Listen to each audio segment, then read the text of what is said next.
Libra is the divine masculine counterpart to Venus energy. And to me, it's actually really interesting because I feel like when we think of Venus, we think of feminine energy, divine feminine energy. And I feel like this is going to make sense in a minute because I feel like when we think of Mars energy, we think of masculine energy. Just kind of natural, right? Just a natural sort of energies that are connected.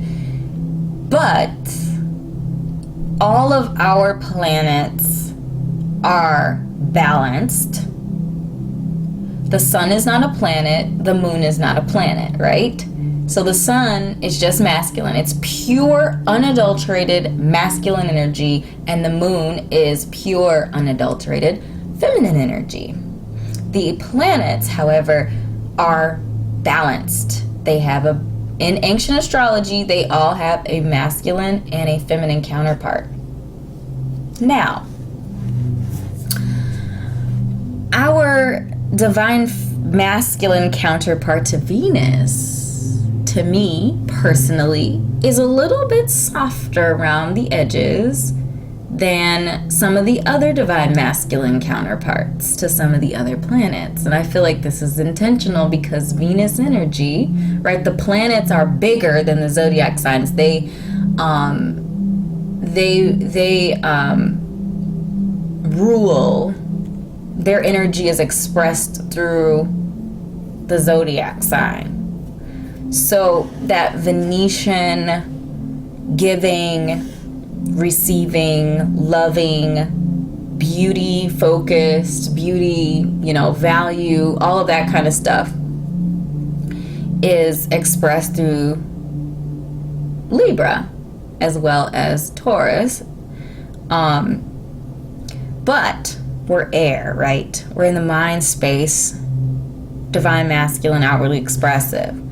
So how does that manifest? Well, through Libra, it manifests through fairness, harmony, or the pursuit of harmony and balance, consideration, which I feel like a lot of Libras I feel like lean either one way or the other. They're either really selfish or really like overly they overcompensate to what other people want.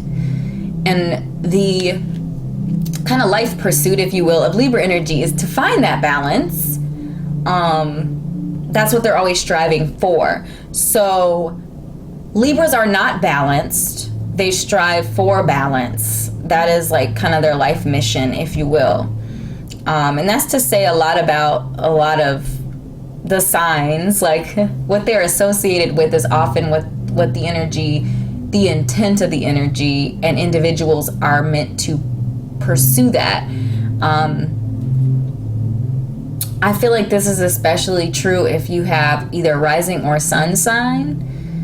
Your rising or sun sign is what your spirit, your soul is meant to personify in this life. You don't come into this life with that energy already intact, if that makes any sense at all. I hope that makes sense. It's what you're pushing towards. It's your unique mark on the world if it's your sun.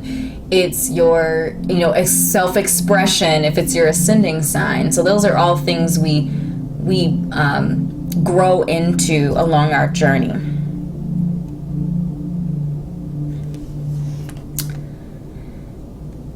So the Justice card is associated to Libra. And like professions, we often think of like judges or lawyers, people who focus on that fair element, right? Fairness, harmony, different things like that.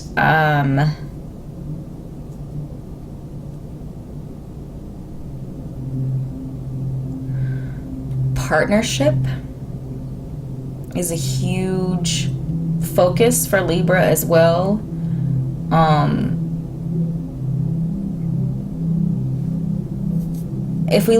If we think about the birth chart, traditionally Libra rules the 7th house, or that's its natural placement, is the 7th house. And if we look at the birth chart, the 7th house is the first house that comes outside of that comes after like your inwardly focused energies.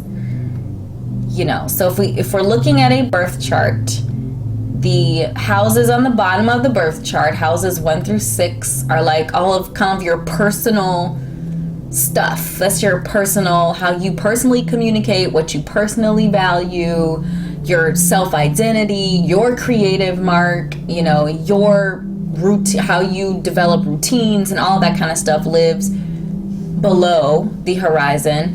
And then all of the energies, all of the houses above the horizon, 7 through 12, are you interacting with the outside world or other people or other groups or other entities. So Libra is connected to the 7th house of partnership. So like the first, I would say the kind of the first introduction to us connecting with the outside world is this idea of partnership, right? You and one other individual makes a partnership, whether that be romantic, business, friendship, whatever, right? Partnership is not just romance, it's other stuff too.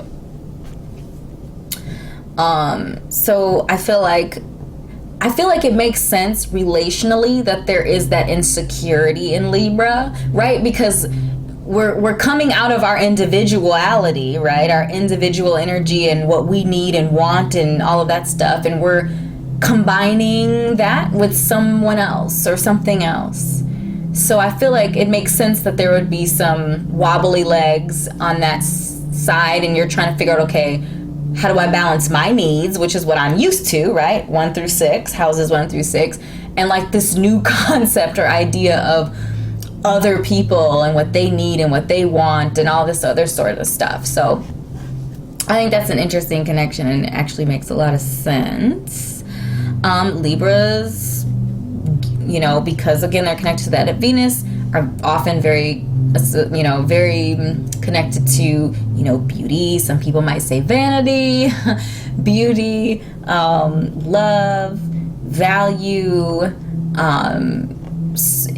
You know, I feel like Taurus is more like tangible value, like stuff and things that are monetarily focused, and Libra I would say is more like social value, if I can say that, more like social values. So for example, if they were picking a partner, they might be more focused on that person's social value, and you know, probably, you know, would care about their financial monetary aspects as well, but like that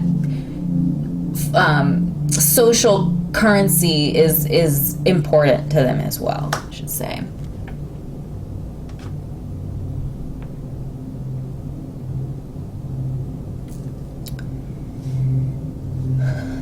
I always thought that Libra had a little bit of a feminine vibe to them, and it makes sense that they're connected to Venus energy in that sense.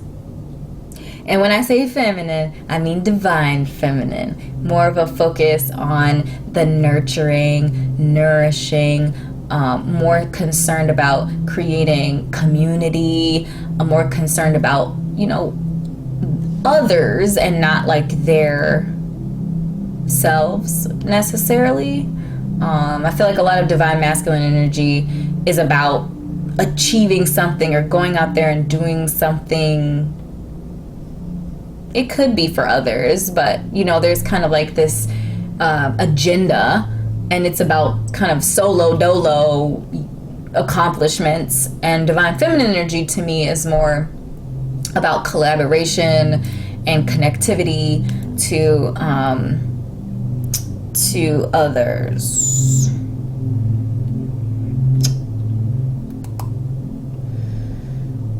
Reminds me of the number 2 in numerology.